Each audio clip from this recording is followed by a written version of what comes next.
میں جب لاہور پڑھتا تھا نا تو ماشاءاللہ بچے بیٹھے ہیں، علماء بیٹھے ہیں، تو کیونکہ جو مدارس میں چھٹی کا طریقہ کار ہے وہ ہے جمعرات آدھی اور جمعہ پوری، تو پھر آگے جو ہفتے کو ہے نا وہ دوبارہ پھر اسباق کا جو ہے نا وہ آغاز ہوتا ہے. ہاں وہ درس نظامی ہے، ہاں وہ حفظ ہے، ہاں وہ تجوید ہے.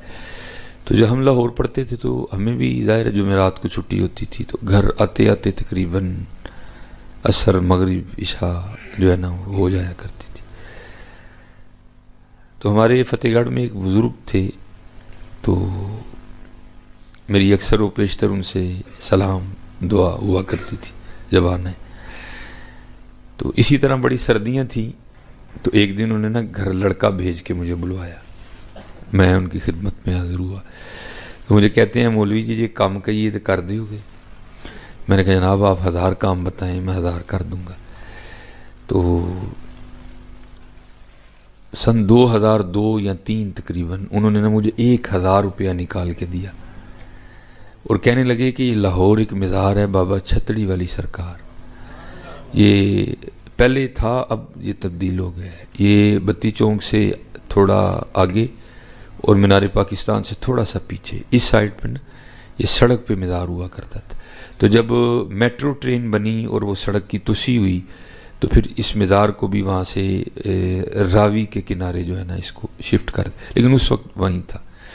تو فرمانے لگے سردی کافی زیادہ ہے، تو وہاں مزار پہ ایک مجذوب بزرگ بیٹھے ہیں، تو یہ 1000 روپیہ لے لو اور تم نے اس کا کمبل خریدنا ہے گرم سا.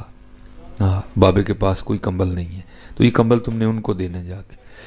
تو ہم چلے گئے، تو ہم لنڈے چلے گئے، وہاں 800 میں بڑا ایک گرم سا موٹا کمبل جو ہے نا مل گیا. حالانکہ 800 میں آپ کو نہیں ملے گا، ہم نے وہ بڑی بحث کر کے 800 میں لے لیا. مدرسے لائے، اسے 3 پانیوں سے ہم نے پاک کیا، تو 200 بچ گیا تھا جو میری جیب میں پڑا تھا. تو ارادہ یہ تھا کہ جب اب سیالکوٹ واپسی ہوگی تو جا کے بزرگوں کو پیش کروں گا کہ جناب کمبل 800 دا آیا تو 200 میں بچا لیا، تو خوش ہوں گے، دعا دیں گے. تو وہ تھوڑی فراغت ہوئی تو ہم کمبل دینے نا بابا چھتڑی والی سرکار چلے گئے. اب جب ہم وہاں پہنچے نا تو مزار پہ صرف ایک بندہ تھا، اس کے علاوہ کوئی نہیں تھا.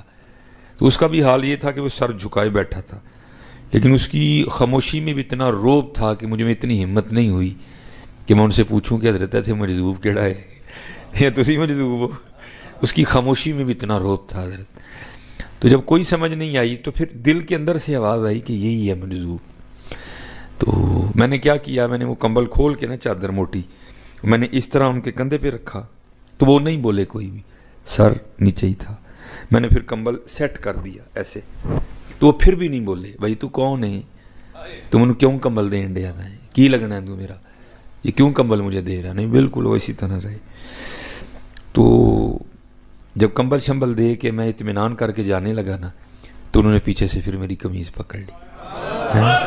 تو پیچھے سے انہوں نے میری قمیض پکڑ لی اور مجھے مخاطب کر کے کہتے ہیں مولوی جی کمبل تے دے چلے ہو، 200 بھی تے دے کے جاؤ نا.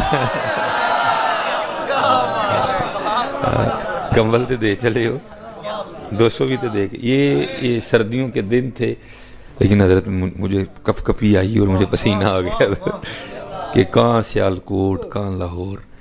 لیکن اس کو پتا تھا کہ کمبل کا 1000 دیا گیا ہے، کمبل 800 کا ہے، 200 اس کی جیب میں ہے.